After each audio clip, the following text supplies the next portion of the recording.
So welcome to Jumbo IS and welcome to our lecture series called Daily News in Shorts. In this lecture series, we cover a particular day's current affairs in a very short span of time within 30 minutes. The idea is very simple. We want you to cover your current affairs and we want you to cover them on a daily basis. But we don't want you to spend your entire day just reading the newspaper. Therefore, we shall cover the entire day's current affairs within 30 minutes. Now, just watching this lecture would be job half done because just after watching it, you need to revise it as well. Because revision helps in consolidating these current affairs in your memory. Otherwise, you'll quickly forget them. Now, you can revise these current affairs from the notes provided by us, and these notes shall be shared on our Telegram platform. The link to our Telegram channel is provided in the comment section just below this video. Alright then, let's begin today's discussion. But first, let's take a look at the list of topics that we shall cover today. Alright then, over to the lecture. Daily current affairs, 10th of July 2025, Thursday, and here is the list of topics. Okay, number one on this list is India, the fourth most equal country. Okay, recently World Bank published a report, and as per the statistics or conclusions of that report, you can easily say that India has solved the problem of income inequality and it is the fourth most equal country in the world. But is that really true? We'll investigate this in this first news article. Then we'll shift our focus to Prime Minister Modi's visit to Namibia. This is the second African country that he is visiting in his 5-nation tour. Okay, the other 3 countries were Trinidad and Tobago, Argentina and Brazil. Brazil because of BRICS summit. But in his 5-nation tour, he visited 2 African nations.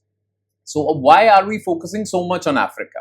Okay, we'll talk about both these things. Okay, so why Namibia is significant, why Africa is significant. We'll talk about this.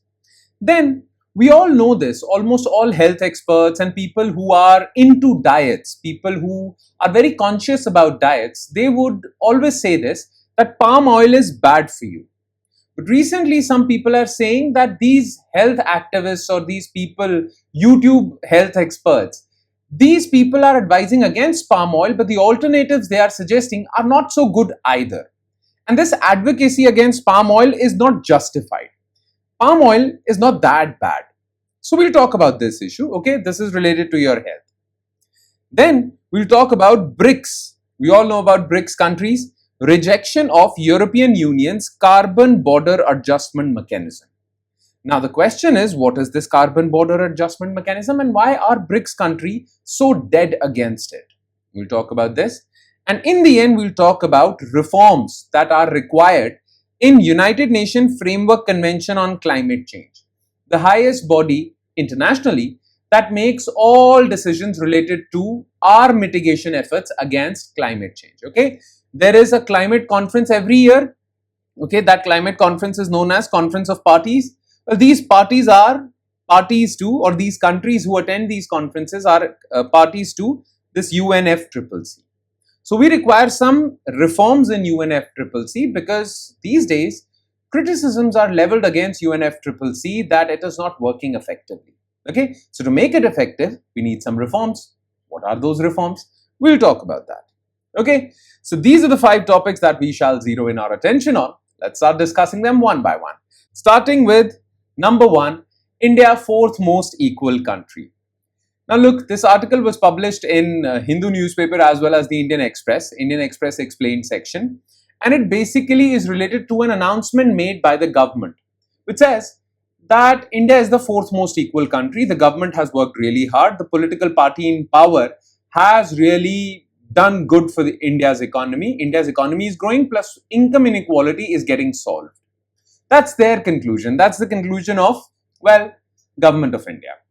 Now, the statistic that Government of India is using to make this announcement was published in a recent report given by World Bank. Okay, World Bank basically came out with a report, and as per that report, World Bank concluded something. World Bank gave certain figures about India, figures related to income inequality. Okay, inequality basically. Now, using those figures, India said that as per World Bank, India is the fourth most equal country. There is no income inequality, right? But experts do not agree with the government. Many economists do not agree with the government. And they are saying that Government of India has selectively taken those things out of the World Bank report which concludes that, well, India is the fourth most equal country. But they have not used whatever was written in the World Bank report entirely. Okay, they have been very selective and they are only revealing the partial picture, not the complete picture. Okay, therefore, many experts and economists are disagreeing with this conclusion that the government has drawn from the World Bank report. Now, what is this entire issue? Let's talk about it. Okay, so India, fourth most equal country. Okay, and this was a recent report published by World Bank.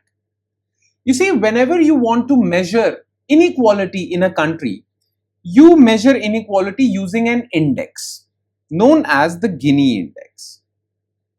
Okay, also known as the Gini coefficient. Okay, now Gini coefficient is used to measure inequality.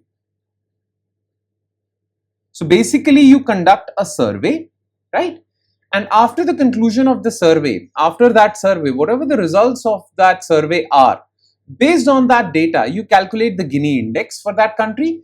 And based on that Gini index, you calculate inequality, or you basically reveal inequality in a country. Clear? Now, Gini index is basically a score given to a country or a region. That score can be from 0 to 1, or in some Gini indices, it is 0 to 100, depending on the scale.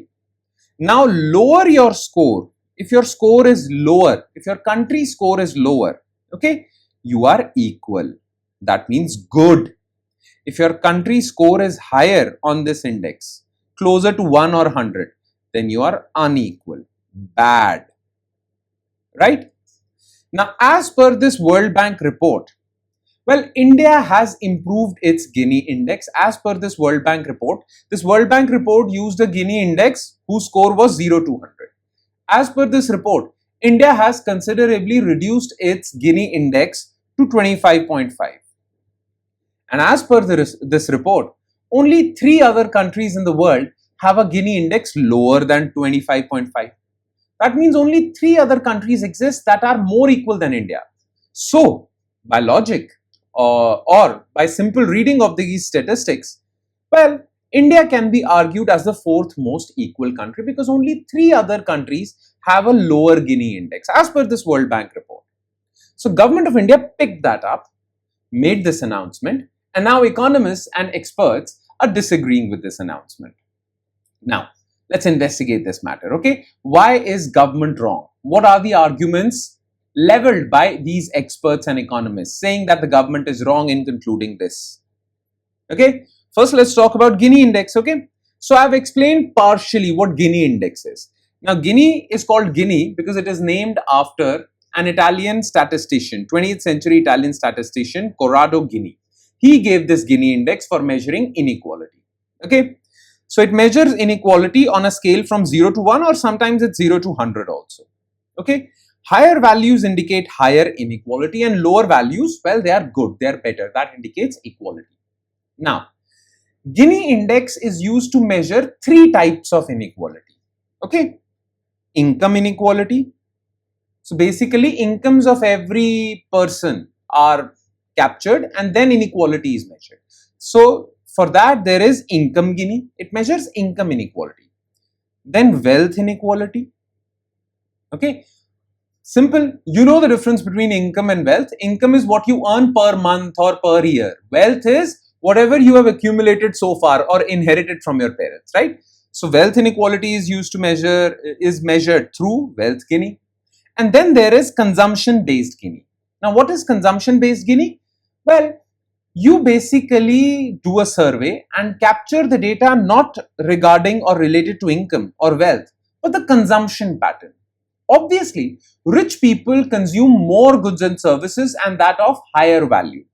Poor people consume less goods and services or low value goods and services. So based on the consumption patterns, you measure inequality using consumption based Gini. Now this World Bank report, using which India said that India is the fourth most equal country. Okay, this World Bank report said that India's Gini index has been 25.5. Now this 25.5 value is of which Gini index? Income, wealth or consumption? Well, this World Bank's Gini index is consumption-based Gini index.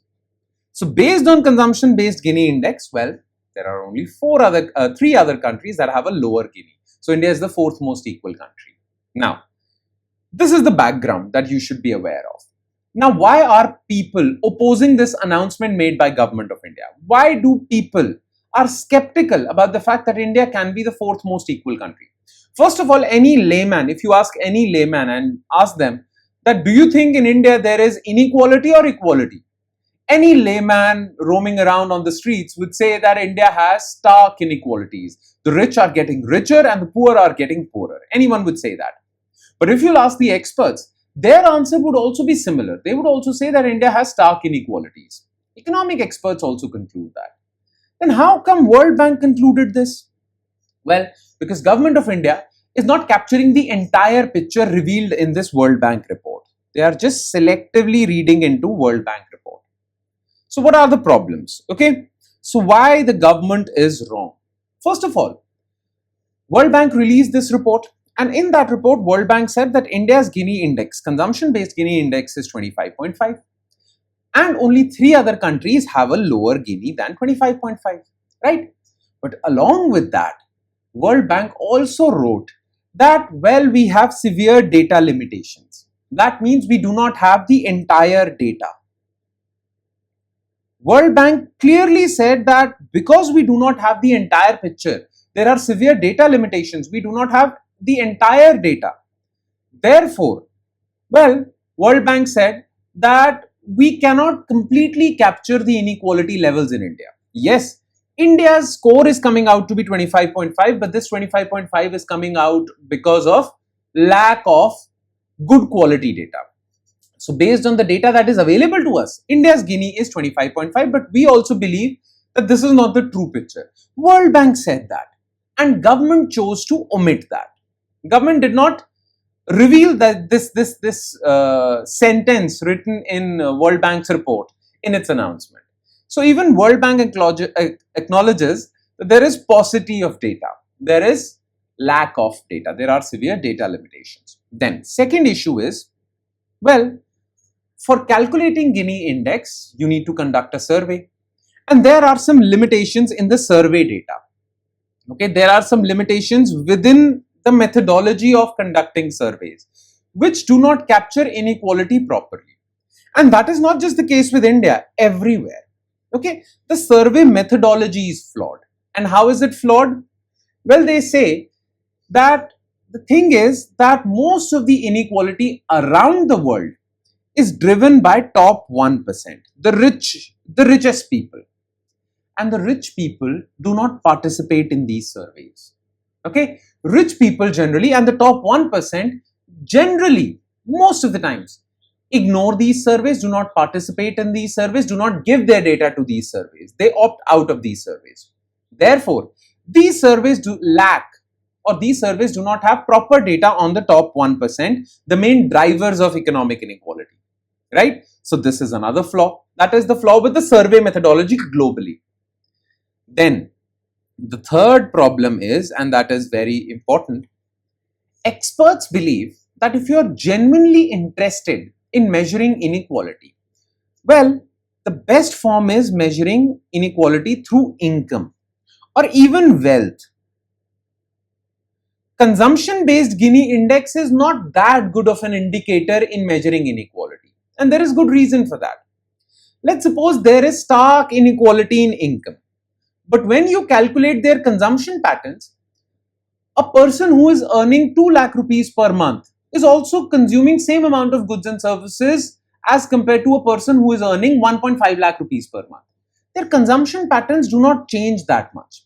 In fact, the richer you get, well, you spend most of your income in investments, savings, shares, property, all that. You don't change your consumption pattern that much. You do change that. You buy an expensive car and all these things, but you don't change it by that amount, that much. Most of your income is spent in savings. So there is not much variation in the consumption pattern of rich and poor people. Hence, it does not give you a good idea of inequality. Income does. The best way to measure Inequality is using income Gini. But India and World Bank chose consumption-based Gini, which is already considered, I shall not say faulty, but not that good of an indicator among experts. Okay. And fourth problem is related to, well, the Gini index itself. And what is that problem? The thing is that Gini index itself is more sensitive to middle data points, median data points. It is less sensitive to extreme data points. So the top 1%, any variation in top 1% or the bottom 10%, that won't move the Gini index that much as compared to changes in the middle areas. Okay. So Gini index itself, now we shall not get into the detail of this. I will explain Gini index in my economics lectures. I've already explained it, okay, in our Gurukul course. So we won't get that deep into Gini index, but because this lecture would get pretty long. But just remember this, that Gini index itself is not that great of a measure for measuring inequality, okay. Therefore, experts call for, or experts believe that along with Gini index, you should use other indicators as well if you really want to capture the essence of inequality in a country. Okay, so it is because of these four reasons, we cannot solely rely on this announcement made by Government of India. Make sense? That's about it. Okay, so what have you learned from this particular news item? Gini index. Remember it. Okay, and we'll quickly move on to second news item, and that is PM Modi visits Namibia. Okay. Now, like I said before, this is the second African country that Prime Minister Modi is visiting in his 5-nation tour, 5-nation overseas trip, one of the longest trip Prime Minister Modi has ever had. Okay. He first went to Ghana, a Western African country. Then he went to Trinidad and Tobago, Caribbean country. Then he went to Argentina. Then he went to Brazil for the BRICS summit and to meet President Lula of Brazil. Okay. And his last stop was in Namibia. Okay. And now he'll be coming back. Now, in his 5-nation tour, he decided to choose 2 African countries. That clearly shows that India is trying to engage more and more with Africa. Okay. Now, we have talked about Ghana before. Now, the last leg of his tour was about Namibia. So, we will talk about historical relations between India and Namibia, and we'll also talk about the significance that Namibia has for India. Why did Prime Minister Narendra Modi choose Namibia? Okay, of course, Namibia has a lot of significance. Definitely, that's why we chose to visit it. Okay, this high-level visit happened because Namibia is very significant and India needs Namibia. Namibia also needs India, but India also needs Namibia. So what is that significance? What is that need? And what are these historical relations we are talking about upon which we are building our future relations with Namibia? Let's talk about this. Okay. So Prime Minister Modi visits Namibia. This is the first visit by a Prime Minister, Indian Prime Minister in last 30 years to Namibia. Okay. Now, 2 things you need to know about Namibia. First of all, Namibia received independence in 1990, very late. And it was under the control of South Africa. Okay. And back then in 1990, South Africa there was a racial issue in South Africa. Okay. Basically, well, there was an apartheid regime. Okay. The white settlers in South Africa were controlling the 95% black population, and they were also controlling Namibia.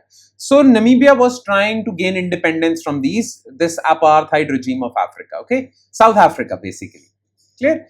So first thing is Namibia got independence in 1990, very late, okay, and India has been always supporting Namibia's independence. India started supporting Namibia's independence way back in 1946, and India always helped Namibia out. In fact, India provided training to some of the fighters who were fighting their freedom fight, okay, Namibian fighters who were fighting against this apartheid regime of South Africa. Clear? So that's the basis. That is why Namibians trust us. And we are building upon that relationship. Okay. So historical relation. Well, support for Namibia's independence. In fact, India raised the issue of Namibia's independence even when India was not independent itself. India raised this issue in 1946 in United Nations General Assembly. Okay, now to make Namibia independent, there was this organization that was formed by the freedom fighters of Namibia, and that was called SWAPO. Okay, like India created Congress. India had an organization called Congress to fight its independence movement. Similarly, Namibia had SWAPO. Now, SWAPO's first embassy, when Namibia was not even independent, SWAPO opened its embassy. Its first embassy was in New Delhi. That shows that New Delhi has always supported SWAPO, which was fighting for Namibia's independence. Okay. Then, India even provided economic assistance, material assistance, military training to fighters in Namibia's liberation struggle. And India also provided diplomatic support to Namibia's independence through non-aligned movement. And we also raised the issue of Namibia's independence in United Nations General Assembly. So Namibia values that. And as soon as Namibia got independence in 1990, as late as 1990, we have had a good warm relationship. Now, we're not living in 1990, we're not living in 1946, we are now living in 2025. Now, what significance does Namibia has for India in 2025 and in years to come? Why is Namibia so significant? So much so that Prime Minister Narendra Modi decided to visit it, okay, after 30 years. Well, Namibia is pretty significant. And in fact, through Namibia's significance, you'll also realize Africa's significance. Africa, the entire continent of Africa is significant, okay? Now, why is Namibia significant? First of all, we have talked about critical minerals, remember? Well, India needs the supply of these critical minerals. Well, Namibia has some of these critical minerals. Therefore, Namibia is crucial for India for securing mineral supply chain. Okay, Namibia has the third largest uranium. Namibia has lithium, through which we make lithium-ion batteries. Namibia has zinc and many other critical minerals. And India is searching for critical minerals. In fact, India is searching for rare earth elements. And rare earth elements are almost entirely under Chinese control now. Okay, so India needs these rare earth elements and India is looking for partners. Namibia is one of them. Then, Namibia supported us in our project Cheetah. You should know about this. We have discussed about this. Okay, you know there are two types of cheetahs. There were at least Asiatic cheetahs, African cheetahs. Okay, now Asiatic cheetahs became extinct. They were in India, they became extinct. Now India decided to repopulate India's land with cheetahs. Therefore, we decided to bring cheetahs from Africa and repopulate the regions of India. Now this is the world's first intercontinental, from Africa to Asia, translocation project of cheetahs. And India did that. And India is bringing cheetahs from Namibia. Okay, so this is India's cheetah diplomacy. For cheetah diplomacy, well, Namibia is significant. Then there is this organization called Indian Technical and Economic Cooperation Program. This Indian Technical and Economic Cooperation, ITEC, it provides training to many young professionals of Namibia, cricketers, management professionals, and many other professionals. Okay, so we are basically providing training to Namibia, okay, to enhance our soft power. Then vaccine diplomacy was there. We provided Namibia with vaccine during COVID-19 pandemic. Plus, in return, because of these efforts by India, okay, because of India's historical support, vaccine support, Indian technical and economic cooperation, Namibia supports India's bid for United Nations Security Council's permanent seat. Okay, this is significant. And then there are economic and commercial ties. There is bilateral trade. Indian companies invest a lot in Namibia. All of that is there. It is for this reason that Namibia is important. And these same reasons apply to the entire continent of Africa. Africa is rich in minerals. Africa is rich in biodiversity. African countries have been supportive of India. Okay, so India needs to extend that, or India needs to encourage that support even more. Okay, so all these reasons can be applied to the entire continent of Africa as well. Clear? But that is the case with Namibia. Alright, now let's move on to third news item, and that is palm oil good for your health? Now look, all the processed foods that we eat, chips, biscuits, Okay, all these processed foods contains edible oils. Okay, now these edible oils are more often than not palm oil. Okay, all these processed foods contain palm oil. Biscuits, chips, all these packaged processed foods contain palm oil. Now the thing is, many health activists, many health experts who have their own YouTube channel or self-styled health experts have been advocating against palm oil. They say palm oil is bad for your health. Yes, palm oil is bad for your health, but they have been rampant in their criticism of palm oil. So much so that palm oil has been made out this big villain.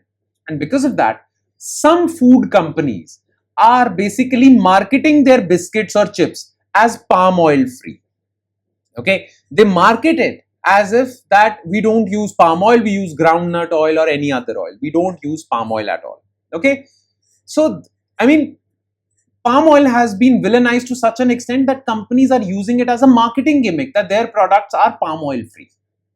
Now, to protest against this, there are some people, in fact, this Indian Food Association people, they are saying that these advertisements, these marketing campaigns are misleading. Palm oil can be bad, but it is not that bad.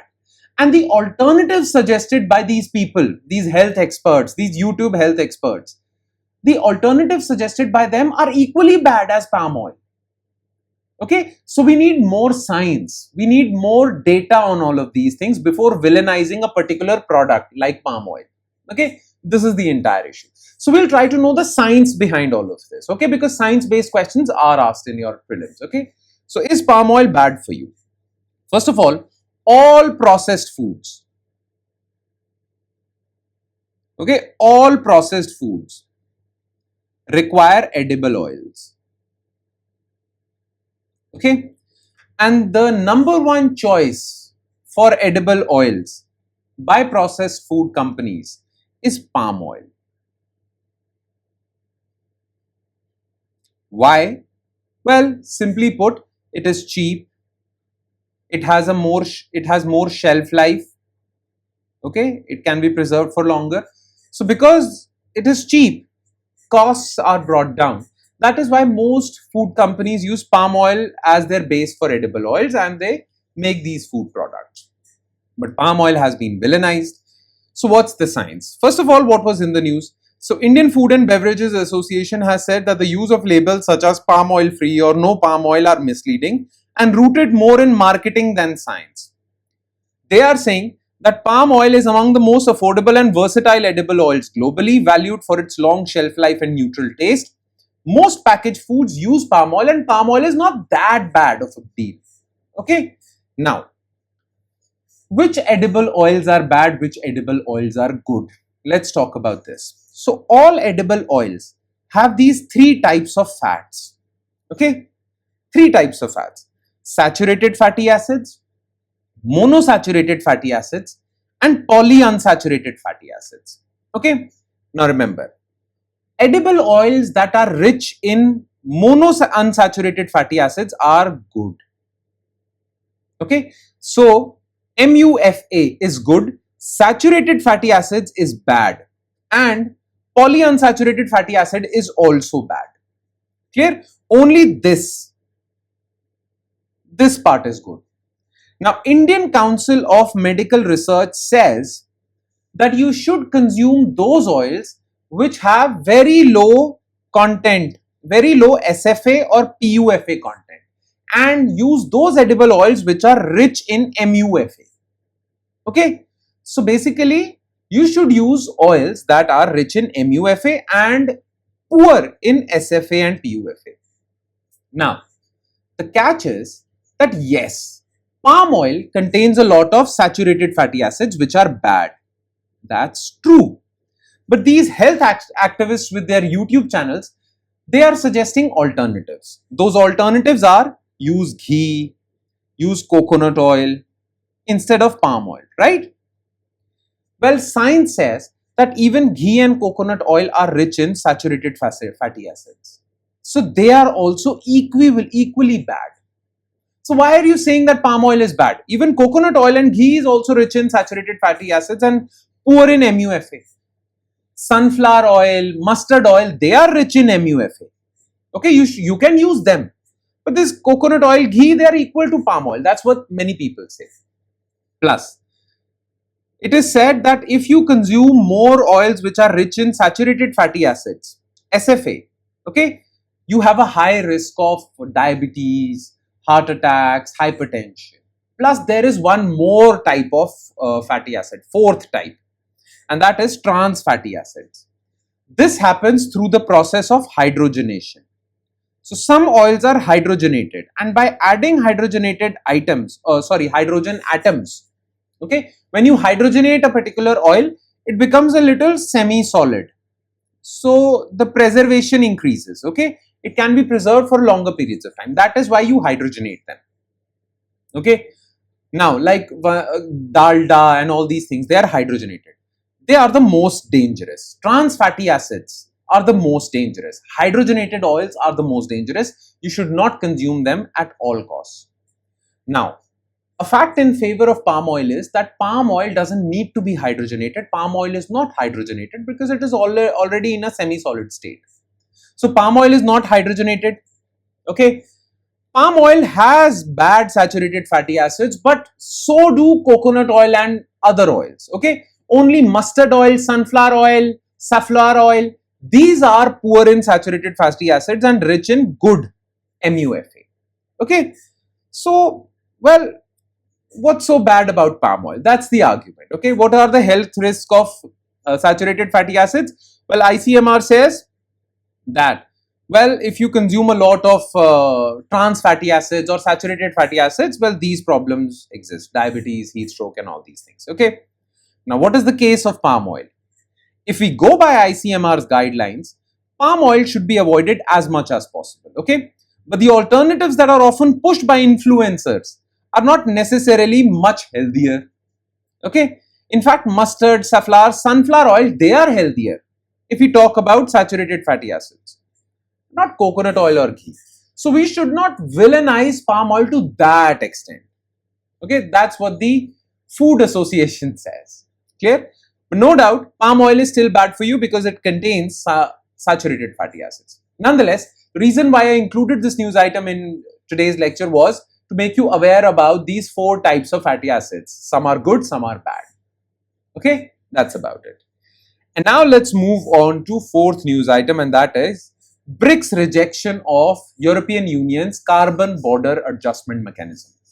Now recently, BRICS summit got concluded, okay, and in that, well, all the BRICS countries unanimously agreed that European Union's carbon border adjustment mechanism is an unfair trade practice. It is against various international agreements when it comes to trade, and it is biased against developing countries. Okay, therefore, European Union should not do that.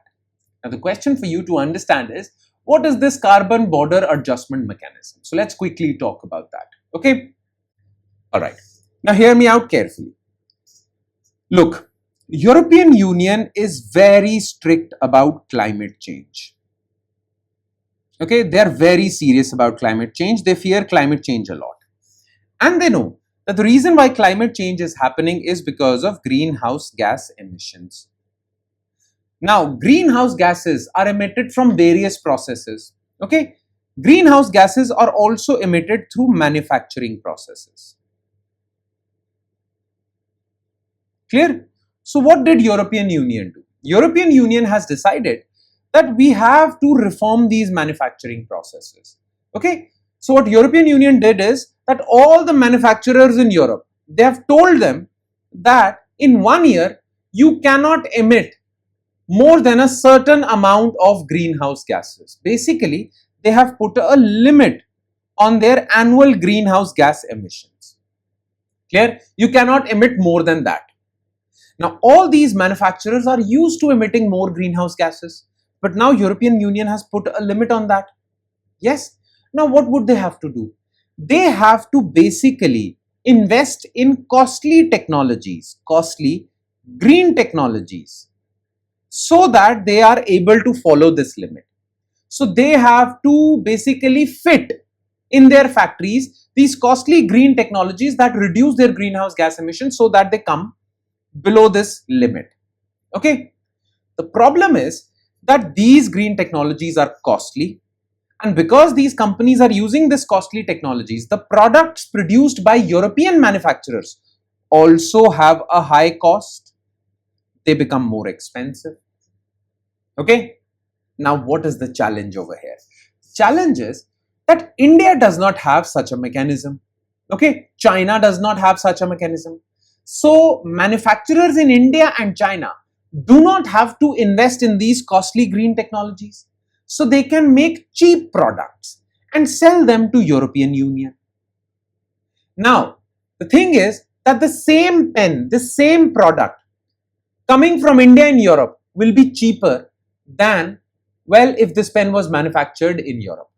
So European manufacturers are manufacturing the same product, but they are pricier as compared to these same products coming from India, China and developing countries which do not have these greenhouse gas limits.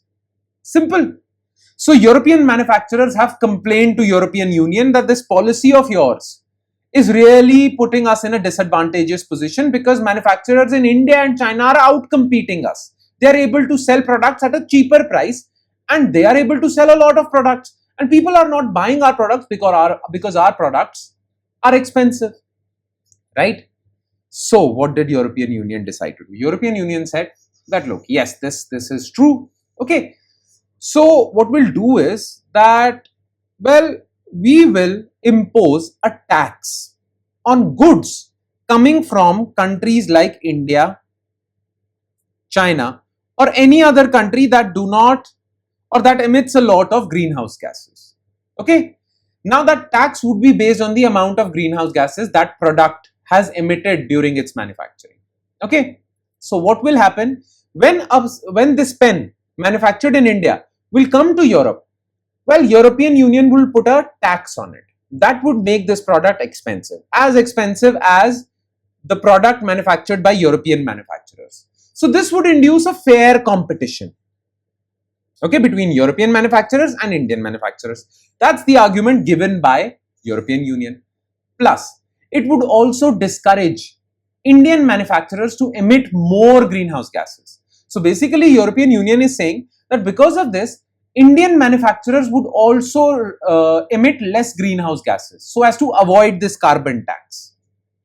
Makes sense, right? So European Union says we are doing this for climate change and we are also doing this to induce fair competition between European and other manufacturers. Simple.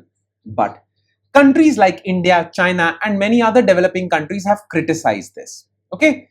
They have criticized this. They have called this a carbon tax and they say that this carbon tax is unfair and it is deliberately put in place so that developing countries cannot grow. So it is unfair trade practice. So this is the argument of BRICS countries, which is basically developing countries, and European Union's argument we have already discussed. This is European Union's carbon border adjustment mechanism. That's about it. That's all you need to know. And we'll quickly shift our focus to reforms in UNFCCC. Okay, listen to me carefully again. Well, UNFCCC is a convention which almost all countries of the world signed in 1992, okay, during an Earth Summit in Rio de Janeiro, Brazil. Okay, based on that, every year the signatories to this convention would sit together, okay, and decide on the climate policy of the world so as to prevent climate change. Okay, that's the thing. So UNFCCC is the body whose members meet every year. That meeting, that climate summit every year is known as Conference of Parties, COP. Okay. Now COP or UNFCCC has been criticized in the past for not being that effective.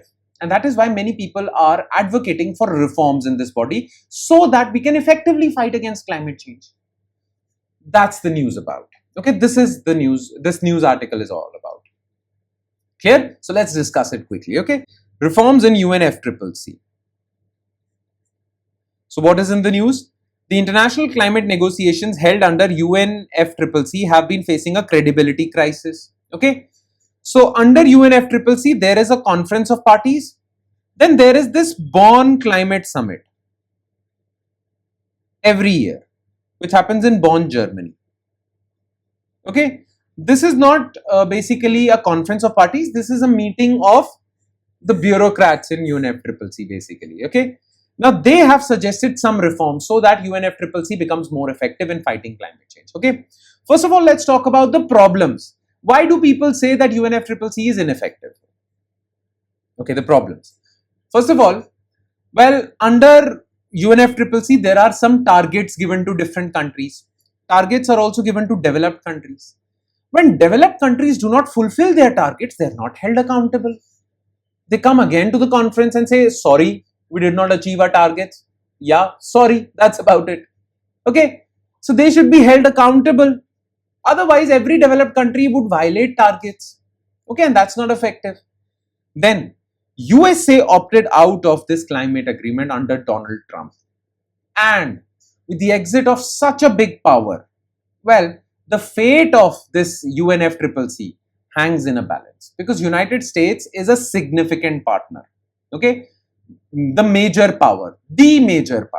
When this major power comes out of an international agreement, that international agreement has little chance of success. Okay, nonetheless, this is a challenge. Then, well, developing countries have been saying again and again that our concerns are not being addressed. Well, there is no climate justice. You only think about developed countries, or developed countries dominate UNFCCC. So this is a problem. And then developing countries have been arguing about the issue of climate finance. Basically, developing countries have to reduce greenhouse gases. But for that, they require technology. This technology is expensive, so it requires finance. So it was decided that developed countries would provide this finance. But developed countries have not provided this finance. So this issue of climate finance still persists. Now, what are the solutions that are proposed? Okay. First of all, any agreement in UNFCCC is done through consensus. That means even if one country rejects the agreement, that agreement won't go through. Now, this really creates a deadlock-like situation because every country has a veto power. Therefore, instead of consensus-based, we should have majority voting-based decision-making. This is one reform. The other is, well, there are some countries, okay, which are basically, they pollute a lot. In fact, these countries or their economies depend on fossil fuels. Okay, for example, UAE, for example, Azerbaijan. Now, Dubai and Baku, the capital of Azerbaijan, they have been allowed to host climate summits. Whereas climate activists say that these countries are the biggest guilty parties of climate change. So you should restrict these countries who are dependent on pollution. You should restrict these countries from hosting climate summits. Then third is, well, ban participation of fossil fuel companies. Fossil fuel companies, oil companies also participate in these summits. You should ban them and solve the issue of climate finance. These are the reforms that are proposed basically. That's about it. And with that, we conclude today's session. Thank you so much for watching, everyone. And I'm sure it has added value to your preparation. But it would add more value if you're consistent and regular with this lecture series. On that note, I'll be signing off with the promise of seeing you again with another set of news items. Thank you, everyone.